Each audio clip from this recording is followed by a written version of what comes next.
Hello and welcome to the Sunday Guardian podcast by Joyeeta Basu. Today I'm going to discuss China. Now that we are suddenly witnessing a quote unquote thaw between India and China in India-China relations, apparently there has been some sort of a disengagement along the LAC. There is contact between our two governments. At the same time, when you're looking at Mr. Trump is coming into the US as president, what exactly does it mean in terms of this region, the world? To discuss all this and more, I have a very special guest, Srikanth Kondapalli, who is professor in Chinese studies at the Jawaharlal Nehru University here in New Delhi. He has a few books on the Chinese, he has written a few books on the Chinese military, and he is very well known in circles that know what is going on between India and China. Welcome, Professor Kondapalli, for the show. Now, the first question obviously is, what is going on between India and China? Well, at the moment, a very limited engagement. We have had 2 weeks ago the National Security Advisor, who also doubles up as the special representative on the border. He was in Beijing, and we have had a meeting with China's Foreign Minister Wang Yi, who also again doubles up as special representative on the border issues. So there is an announcement on the border for disengagement and patrolling in the two sectors in eastern Ladakh, which is Demchok and Depsang Plains. So the movement is going on at the moment, the disengagement process and also patrolling. But the third step, that is de-escalation, has not been talked about. Also, it has not been addressed to the other areas of the territorial dispute where we have some tension. For example, in Yangtze in Sikkim, northern Sikkim, there was an incident 4 years ago. So some of these issues have not been covered. So where are we in terms of bilateral? Limited engagement at this time, and this is confined to the border issues as of now. This is because in June 17, 2020, after 2 days after the Galwan incident, Dr. Jaishankar, the External Affairs Minister, mentioned that unless until peace and tranquility prevails on the border, we will not have any bilateral relations commencing between the two. Bilateral relations include about 30 engagement discussions. Foreign ministries are involved in the strategic dialogue. The Niti Aayog is involved in macroeconomic dialogue, that is strategic and economic dialogue. Ministry of Defense, the two ministries are involved in an annual defense dialogue. The youth dialogue, the steel dialogue, financial dialogue. So about 30 of these, think tank to think tank, media to media. So about 30 of these dialogues have been shut down since June 15, 2020. So it is a limited engagement that we are currently having. Now, when you're talking about a limited engagement, specifically in terms of the disengagement, when you're saying, what exactly does it imply, a limited disengagement? Because the talks are mainly for restoration of normalcy in the border areas. So they began with disengagement, which basically means that the troops which are eyeball to eyeball before, they are now moved to a safe distance between the two, so that even if there is some untoward incident, they don't go and beat up each other, or that we have had some instances like this. So disengagement is between the troops. Patrolling is those areas that we have been going to our respected patrol points.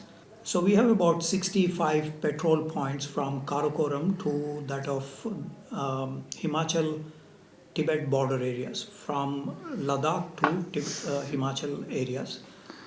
Out of this, between 10 to 17 was the main dispute, where the Chinese did not allow the Indian troops to patrol in the areas that we were patrolling before 2020. So these are the subjects for discussion in the WMCC meeting, the working mechanism meeting related to the border between the two foreign ministries. There is also a core commander level meeting, which also looked at the nitty-gritty aspects, because it is the troops which have to actually do the CBMs, confidence building measures. So that is what is actually being done at the moment. What about the de escalation part? It seems that the Chinese are not willing to de escalate as yet. Will there be any headway in that talk? It is not clear because we began with the disengagement and patrolling. And in patrolling, there is a new word that has been added to the lexicon recently, which is escorted patrols. What is that? It basically means that if the Indian troops have to go to the areas where they are patrolling before, these will be escorted by the Chinese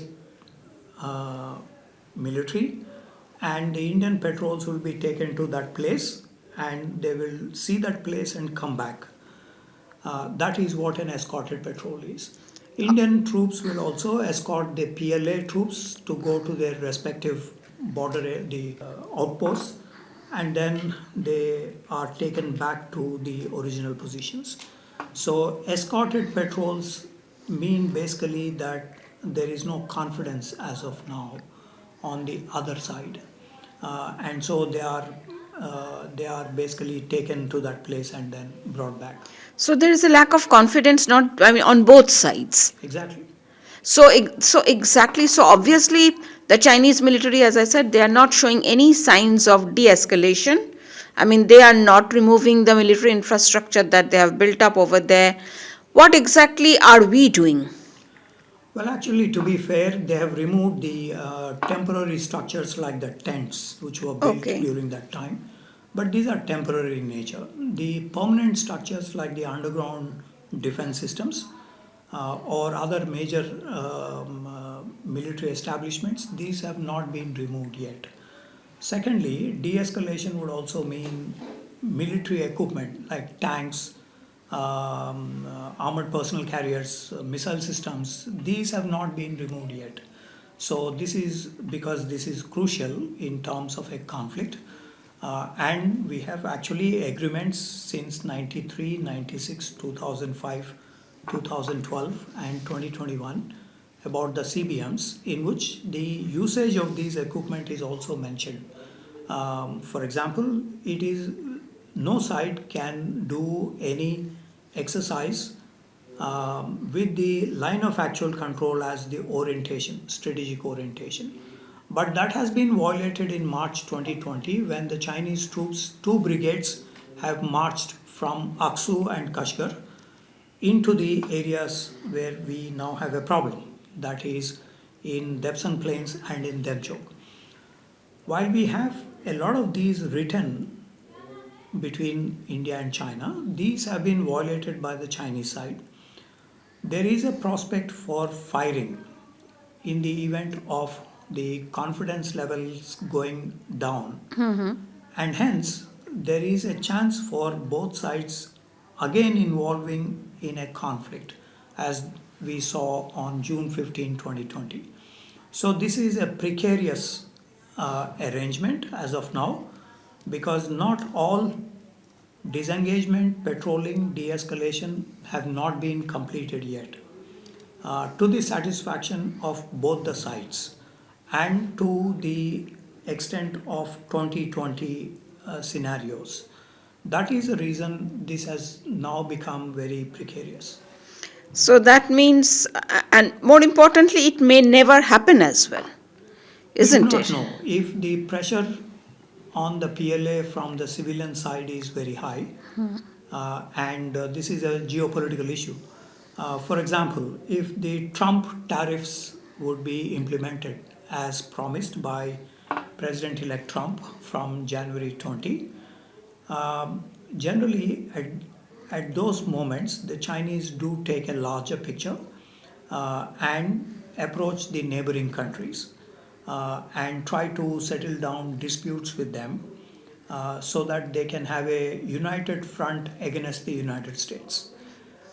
So, So even what all have they done? well, Chinese first announced on October 21st that there will be disengagement with India. This is an announcement after a series of talks, but it came at a time when the Trump's rankings were high compared to his rival Kamala Harris in the electoral prospects in the United States. The Secondly, Chinese were monitoring the elections closely. there is a report that 1600 crucial figures in Washington DC, all their phones, etc., were monitored by the Chinese. And it appears that the Chinese knew what's happening in DC and the information flow and what are the prospects for the two candidates. This is quite obvious. They knew Trump was coming. Otherwise, the Chinese would not have approached India. Simultaneously, in Lima meeting in Peru, the G20 meeting, President Xi Jinping offered to Japanese Prime Minister that the bios which were drifting towards the Senkaku Islands, which is a dispute between China and Japan, Xi Jinping announced that these bios will be stopped uh, from drifting towards Senkaku Islands. So this is a gesture that they made to the Japanese. Secondly, there were two stabbing incidents, separate stabbing incidents of the Japanese school-going kids in China. Xi Jinping assured that their safety will be considered. Thirdly, Japan recently sent ships through the Taiwan Straits in order to join the Quad, the other Quad, where South Korea is part of that. South Korea, Australia, Japan, US. Also sending a signal to China that Taiwan is not alone if the Chinese continue to exert pressure on Taiwan Straits in terms of the Air Force, Navy, and other buildup, given its strategic location in the Indo-Pacific. So Xi Jinping's signaling to the Japanese Prime Minister is quite um, important in the sense that they were placating Japan from the previous animosity, like they were doing that for India. Thirdly, there is also a year ago, the Chinese have climbed down on Australia. When the Australian Prime Minister raised the issue of the COVID-19 virus and asked for an independent inquiry into the origins of the virus, the Chinese imposed a lot of tariffs and a ban on Australian products, which were lifted only recently. The ban has been lifted only recently. Likewise, with Vietnamese Communist Party, there were a lot of exchanges between China and Vietnam. Vietnam is quiet on the South China Sea dispute. Philippines as well. There is a tussle in the Scarborough Shoal. Uh, Yet, for the last few months, there has been a quietness in the Philippines as well. Russia, China, we all already saw the limitless partnership since February 2020, 2022. So, in other words, China has made some arrangements with its neighborhood in preparation for the Trump administration takeover from January 20 and preparing for the worst in terms of the tariffs, in terms of Taiwan Strait scenario, South China Sea, or other contentious issues between them. So basically, China doesn't want any problem in its backyard, in its immediate neighborhood, while it is and basically dealing with Trump. They are worried. Is that what you're saying? Mao Zedong used to say that you should not attack in all directions. You should attack only in one direction. You finish the job and then go into the other direction. So you exert maximum pressure in one direction. So China today wants to exert maximum pressure on the United States. So they make these tie-up with the neighboring countries so that it doesn't create trouble for China in dealing with Trump. So, when we are looking at the next 4 years of Trump's presidency, can we say that the chances of a conflict a kinetic conflict between China and India are now minimal? We do not know, but the agreement on disengagement and patrolling leads to a modicum of peace on the border. We do not know exactly whether there will be a conflict emerging in future, because fundamentally the territorial dispute has not been resolved. Fundamentally, we have a problem with the definition of line of actual control.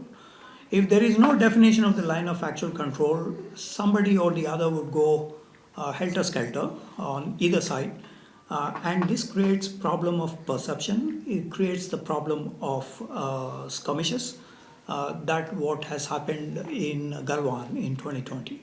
So we cannot absolutely for sure say that there will not be any conflict between India and China, but both in India and China, civilian leaderships control the military. And so they have the leverage to tell the respective armed forces to hold back. So this is possible. But a conflict is also possible. Exactly, because the line of actual control is not defined. Okay. Now, so, I mean, when we are looking at the situation, what exactly is China's problem with India? I know there's a lot of history and all that. Doesn't China think that it's better to be India's friends in the 21st century and instead, have this adversarial attitude? Whatever this, thaw is about, the attitude, the basic message is adversarial. What is their problem? The problem is the Communist Party. Communist Party in China has no equivalence. It is the largest communist party in the world today, 98 million cadres. And it thinks that by 2049 they will have socialist modernization, which basically also means that they will have realized China dream, China rejuvenation, which basically again means that they would have replaced the United States as the global hegemon. They don't say this, but in the 19 party Congress, there is a phrase that they want to occupy the center stage. In political science, center stage means hegemony. And without saying hegemony, they were saying that they want to occupy center stage. So they look from this angle that China wants to occupy the center stage. So which country can help, which country can derail that process, or which country can be indifferent to that process. So China has this concept of friends and enemies. You're a friend of mine if you serve my national interests. You're an enemy if you're working against my national interests.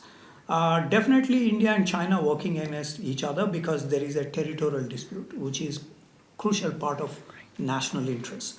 So there is actually a problem, and we have 1962 conflict as well. So that is the most fundamental thing. So the Chinese see who are my friends, who are my enemies. Sometimes they also see friends for some time, a fellow traveler, and friends, enemies for over a long period of time. So they divide every country in this format.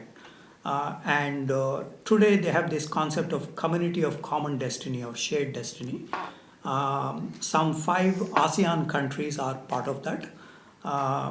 Altogether about 11 countries are part of that. When you look at these, Pakistan, Afghanistan, Nepal, Bangladesh, Laos, Cambodia, Kyrgyzstan, and 2-3 other countries.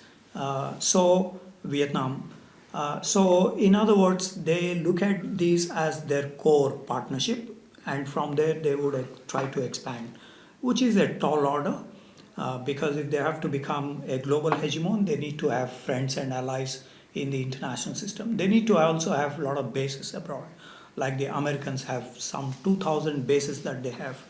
So in other words, this is quite an arduous journey, which means that they will look at the attitudes of India. If India is proposing strategic autonomy, which it is now doing, when you look at Dr. Jaishankar's comments in Europe, in US, In other words, in other countries, we see that India is maintaining that strategic autonomy. Meaning a Specifically, distance from everyone, actually, at one level. Huh? yeah. So, including with the Chinese, Yeah. by the way, the previous non-aligned movement was relatively pro-China, but anti-US, sometimes anti-Soviet Union as well. When you look at the Afghan issue, where Indira Gandhi takes a anti-Soviet position on Soviet Union. So China likes this, that as long as you are proposing and implementing strategic autonomy, they think that India is part of the Chinese bandwagon in terms of the multipolarity that we can all gang up against the United States. So that is the position that they take. As long as you are for strategic autonomy, implementing strategic autonomy, Chinese do feel happy and they do want to make a truck with you. This is Hindi Chini Bye Bye, this is the Panchil, this is the 2001, the SEO, BRICS, all these formations that have come about since that time. Against unipolarity, against regime change, against the Washington consensus. So this is where the Chinese would like to make a truck with India. On the other hand, if India is getting arms from the United States, if India is also close to the Russians, Chinese generally take a backseat on that front. And even though China-Russia relations are good today, they still have a dispute in the Siberian region, which is resolved actually, but due to nationalism growing in China, they want to gobble up entire Vladivostok, Siberia, Khabarovsk, other areas. So this is at the nationalism level. And so they also feel constrained when we talk about India-Russia relations, especially arms, especially the protection that India receives from Russia sometimes in the United Nations Security Council on Kashmir or on other issues. China is deadly against India if India will propose a kind of truck with the United States in containment of China. What exactly is the word containment mean here? During the Cold War, the word containment has been used extensively. It includes, number one, nuclear weapons. It includes the intensification of Cold War.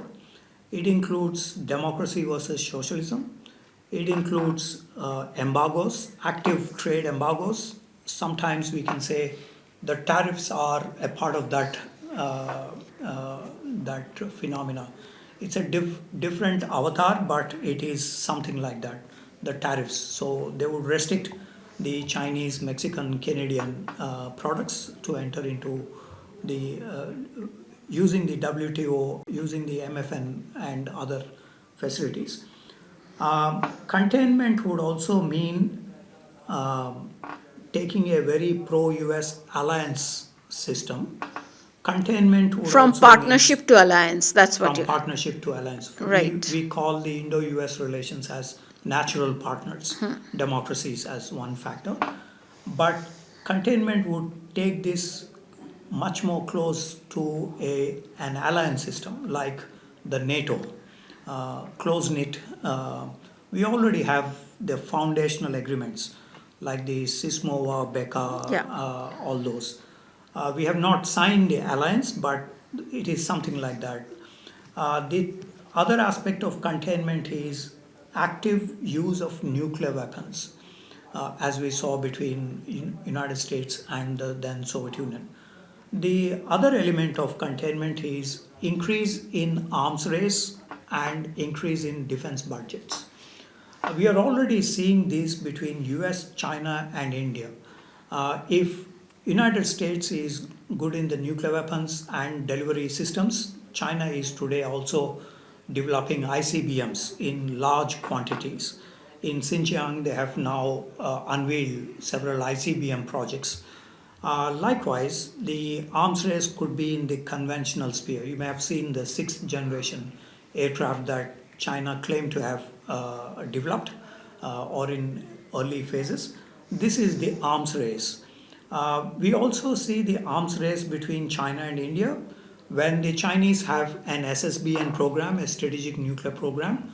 The Cabinet Committee on Security in 2010 proposed the introduction of INS Arihant and then the subsequent SSBN programs. So we have this soft Cold War, if you will, between US, China, China and India. This gets fructified in terms of the alliances. If India and US make a tie-up in this regard, and so this becomes much more concrete and more concentrated against China's activities. As we discussed, the Chinese want to be the global hegemon, so this would be kind of stalling such process of acquiring global hegemony, which also means that India would have to move away from many of its previous historical features, political autonomy, being independent, less defense budget, more for the social sector, and minimum credible nuclear deterrence now would have to change towards a different configuration. So a lot of things can So happen. that is why we are not going into any alliance, and definitely not going into any alliance in the Indo-Pacific, as there has been talk from the previous Trump administration that there is a possibility of a mini NATO in the Indo-Pacific. India is not going into that. Is it because it's going to totally alienate China and China becomes more aggressive? China is not the factor here. I think it is, we were inward looking. Our history, our culture, philosophy, I think that is the main factor here, not China as the factor. Because we know that China has very close relations with the United States. Yeah. For instance, there are 77,000 American companies in China. There are just about 1,000 American companies in India. We are talking about strategic partnership, right?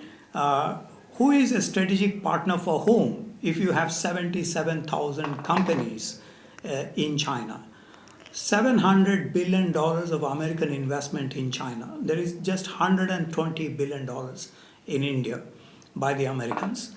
So many other factors which actually say that China, US, for example, the 1172 resolution in the Security Council was passed by the US and China. We did not pass any resolution against China's. What was this resolution about? This is cap, rollback, eliminate Indian nuclear program. So US and China were telling India to remove its nuclear program.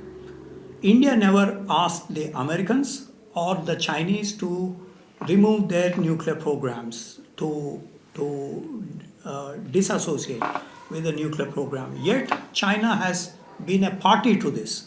In other words, China was interfering in internal affairs of India on what India should do in terms Along of with the US, both of them. Along with the US. Obama Hu Jintao joint statement mentioned about China and the US will look after the South Asian security. But no Modi Biden joint statement mentioned about looking after the East Asian security, looking after China's security, meaning, so we have not really escalated in those Cold War related tit for tat positions. So it is basically not China as the factor primarily, it is because of our own upbringing, Yeah. our history, culture, of not harming others. Now, since you're talking about China-US relations, now Trump is coming in. So, which way do you think this relationship is headed, and how is it going to impact India? Either way, either it takes a positive direction or a negative direction. How is it going to impact India? US-China relations have come to a very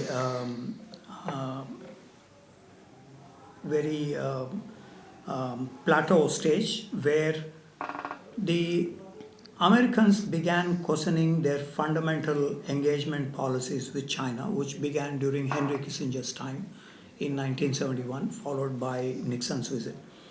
So one of that is um, as an American former Assistant Secretary of State said, useful adversaries, which means basically the Soviet Union was not very useful.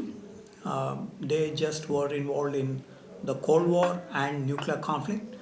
With the Chinese, the United States was using Chinese labor for subsidized products, for the Walmart, for all the other. But this situation has now come to a, a stage where they need to rethink, because China is questioning the American leadership uh, in the 19th Communist Party Congress and other practically in various spheres. Taiwan Strait, South China Sea, in global commons, space, cyber, maritime dimensions, including the balloon incident, bringing the Chinese surveillance into the American mainland itself. So, in other words, the Americans began rethinking, and rethinking actually began during the Trump administration, first administration.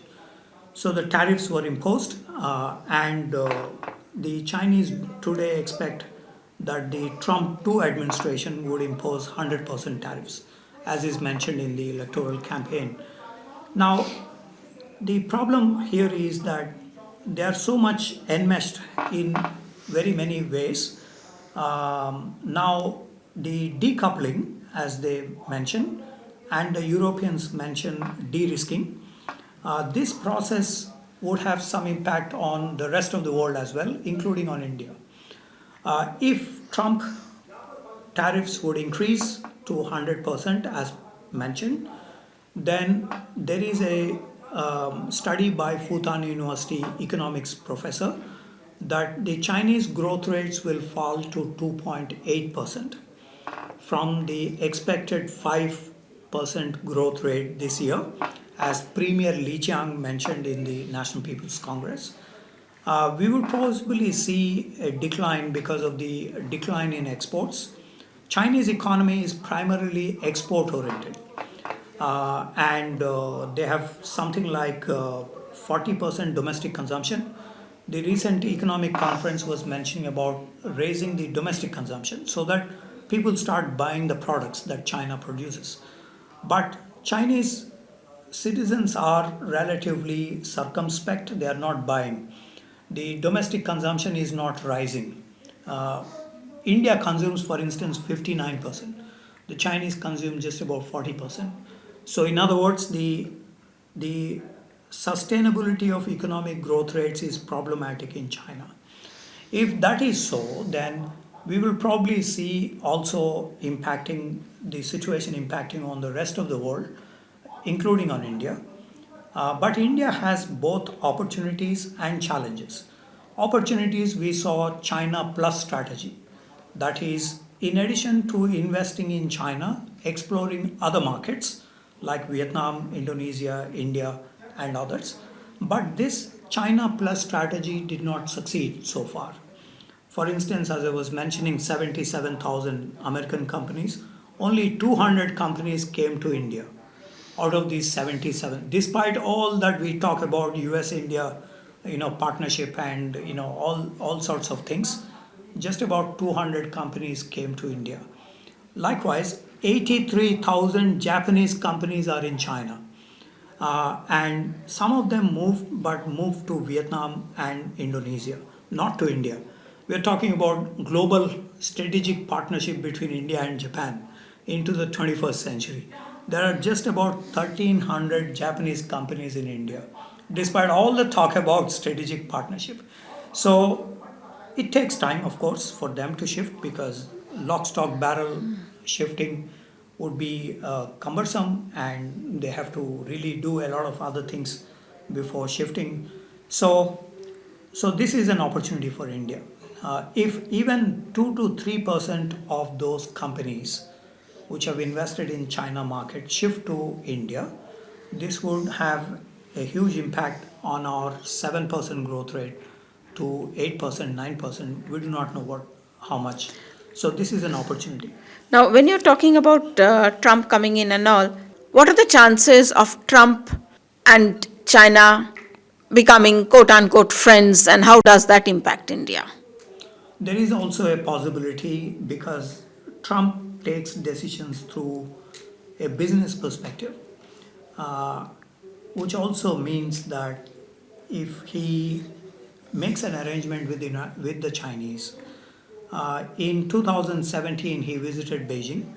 He called Xi Jinping as a father figure, and the Chinese promised $250 billion investment. Nothing came out of it In the US. in the US. Nothing came out of this. But there is a window of China US condominium like we saw during Obama administration. If that is so, then it will have negative consequences for India. Meaning there is some kind of a rapport is settled where the Chinese actually invest a lot of money, promise to invest maybe a few $1 trillion or in the US, and that makes Trump happy and Trump dumps India. Is that what you're talking about? In some issues, the US and India are still together on maritime issues, on a lot of other global strategic issues. For example, in the Quad, they decided about the critical technologies, maritime issues, now climate change, and other issues. So these things will probably will continue, even if there is a condominium between China and the United States. However, there will be a lot of pressure on India, not just India. It will be on Germany, it will be on UK, it will be on France, it will be on Japan, South Korea, Australia. Nobody wants to see US and China come together as they did during Obama's time, the G2, because G2 is problematic for everybody else. Uh, uh, so, so it appears that not just India would be having a problem, but other rest of the world will also have a problem. And the United States also need to take into consideration those views, the rest of the world views, in order to pursue this. But the most important factor is that US-China relations have now become a problematic structurally, strategically, because China started questioning the American leadership. So, I mean, whoever questioned the United States leadership, they all fell, right? Saddam Hussein, Gaddafi, Osama bin Laden. But this is China we are talking about. True, but the United States has the same habit of bringing down its adversaries. So we see that United States is also having, some projects on China. For example, the five Chinas concept that the Pentagon talks about. Tibet becoming independent, Xinjiang, Mongolia, Greater China, Taiwan, and other areas. So there are these contingency plans that the United States also has regarding China. And India is part of one of the arms of that plan. Not yet. Not yet. We have not had any of those discussions, even though India would have been interested on Tibet, for example. But it is not a formal discussion between US and India. Now, okay, Professor, can you just shed some light on? There has been a lot of hullabaloo over the biggest, world's largest dam that China is setting up somewhere. It's actually the Chinese part of the Brahmaputra, and so Indians are worried. What exactly is going on that front? Well, the Chinese Ministry of Water Resources has a plan till 2050, and these are available. Generally, the first portion is in Chinese, so everybody gets deterred from reading Chinese language. But the rest of the report is in English. So I would request all the readers to read those documents. Ministry of Water Resources publication mentions a long-term plan for south-north diversion, river diversion projects. 3 projects have been mentioned in this. 2 projects have already been completed, where they want to divert the rivers from the south to the north to Beijing. Currently, water is being supplied to the capital city. and to Shantung province in the eastern portion, which have become parched lands, so they have diverted these water resources. So, two projects completed. The third project is about the Yarlung Zampo being diverted. It's there in the Water Resource Ministry website. Although they kept saying that the dam constructions are not river diversion but run of the river projects. These are not to divert the water, but these will continue to flow downstream. Having said that, the Chinese have a plan to build 26 dams. It's mentioned in those. Also, one Tashi Sering had come out 15 years ago, by the way, of all these projects completed, under construction, some cancelled, some having trouble, All on the Yarlung River, all on the Yarlung River, which becomes Brahmaputra in which India. becomes Brahmaputra at Namcha Barwa, Okay. at the Great Bend, as we call, where the water drops 3,000 meters, that's 3 kilometers, which is where these dams that China wants to build. Now, there is a project called at Mutuo, that is some 32 gigawatt projects. And there is another Tatu Chiao. At Tatu Chiao, the project is about 22 gigawatt projects, big projects, compared to the Three Gorges, which is currently the biggest dam in terms of water conservation, in terms of electricity generation, transportation, and other. How many gigawatts is that? I think some 12 or 13, I'm not Okay. sure. So, which means that these projects on Yarlung Zampo are going to be bigger. Now, there are two versions of this. One is when the Yarlung Zampo becomes Brahmaputra, it discharges 62 billion cubic meters of water into Brahmaputra when it becomes Brahmaputra. Brahmaputra, when it goes to Bangladesh, when it enters Bangladesh in Meghalaya, it discharges 220 billion cubic meters. So, the catchment area in India from Arunachal Pradesh to Mizoram through all the other states is about 150 billion cubic meters. This issue was raised in the parliament. The then Prime Minister Dr. Manmohan Singh mentioned in the parliament about these figures that I just mentioned, and he also suggested that first let us use this capacity, this 150 billion cubic meters of water capacity for our agriculture, industry, hydroelectricity generation, and other things. Since then, there is some program to build hydroelectricity projects, but then we have a lot of environmental groups which opposed these projects.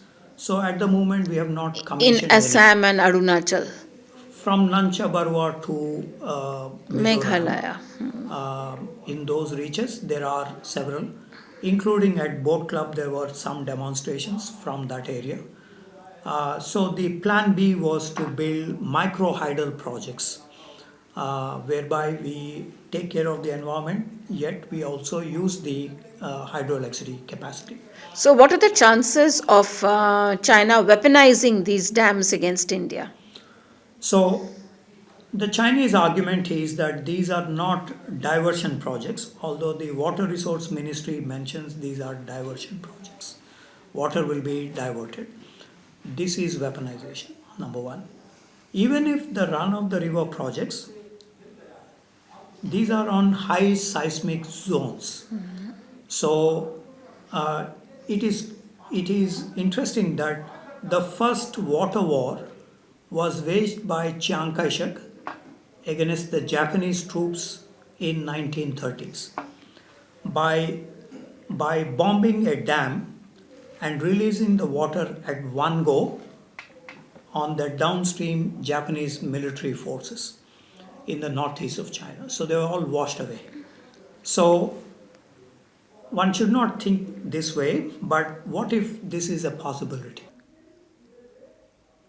in future. Flash floods. Flash floods, deliberate flash floods. We have had such a situation in Parichu Lake in 2010, in Himachal, Uttaranchal, Tibet areas, where there were flash floods when Parichu Lake in Tibet suddenly flown, and then we have had so much of apple cultivation washing away. Since then, we discussed this issue with China, and we now have a hydrological data exchange mechanism, which was stalled after the Galwan conflict. Yes. And today, the Chinese are insisting that we pay for the measurement of the water in these rivers. I heard a figure of $25,000 that we have to pay for reading the water level so that the lower stream will not get flash floods. So, not just weaponization, but economization that China is indulging in. It is never heard of because there is a law in 1924 between California and Mexico where the lower riparian state has some rights over the upper riparian state. And China is violating the law. My last question, Professor. What are the chances of China trying to annex Taiwan? And what will US do? It's a very tricky issue because Putin promised Xi Jinping or said to Xi Jinping that he will wind up the Ukraine conflict in 3 days. We are in the third year, more than 3 years, February 2022 to now, and millions of people died, 10 million refugees in Eastern Europe, and we do not know the costs. Hundreds of billions of dollars have gone in this. Russia, Ukraine is continental. You can roll down the tanks, and then in the case of China, Taiwan, it is 180 nautical mile difference. So you'll have to do amphibious operations over a long area, 180 nautical miles. It is not impossible, but it is having a problem with crossing these straits militarily. The Taiwanese have defenses.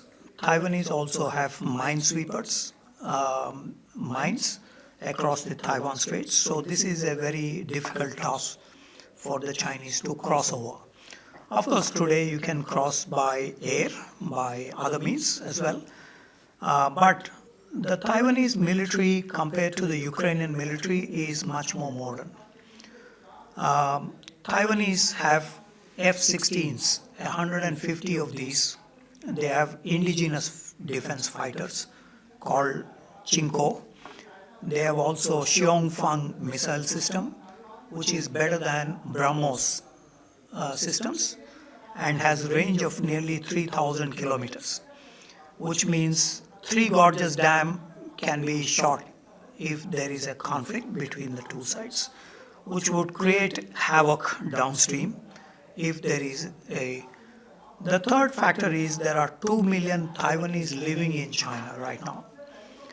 If your brothers and sisters and parents are killed through these bombings, I do not think the Taiwanese will sit quiet in China.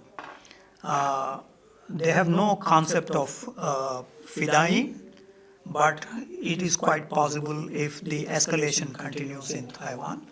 This is a possibility by these Taiwanese living in China. More important, Taiwan today controls 40% of global hardware.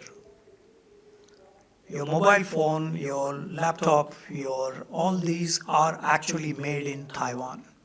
40% of global hardware chips are made in Taiwan. If China takes an action on Taiwan, global IT industry will collapse because they supply the chips. Now, it's not just between China and Taiwan. Everybody else is now a participant in this conflict. It's not just about the nationalism factor or otherwise. So, this is another. Shipping insurance costs will increase. Anybody who is passing through, their costs have increased. So it becomes a global issue. It's not just Russia, Ukraine is a localized issue. Even then, we had the food prices, fertilizer prices, Oil. the oil, energy prices, they've all increased. So this is not going to be an isolated incident. It is estimated that Taiwan can hold on for 3 to 4 months with so much of barrage of firepower from China. 3 to 4 months is a big time in international relations in terms of the coalescing of the parties, so many other factors can come in. But what if Communist Party collapses? What if Chinese economy collapses? China wants to occupy Taiwan. On the other hand, what if there is a structural problem within China? So China will have to think 100 times before. I mean, it would be rather reckless on its part Absolutely. to attack Taiwan. Absolutely. Well, yes. So obviously the question is, my last comment on this will be, Professor, Taiwan is definitely not the low-hanging fruit for China. Is India the low-hanging fruit? We don't know as yet. But what we are witnessing right now, this thaw is uneasy. You can have a thaw with China, but you can never trust China. You can shake your hands with China, but always be prepared, because a war is always a possibility. You cannot discount that. Thank you so much, Professor Kondapalli, for being on this show. Thank you, viewers. Until the next time.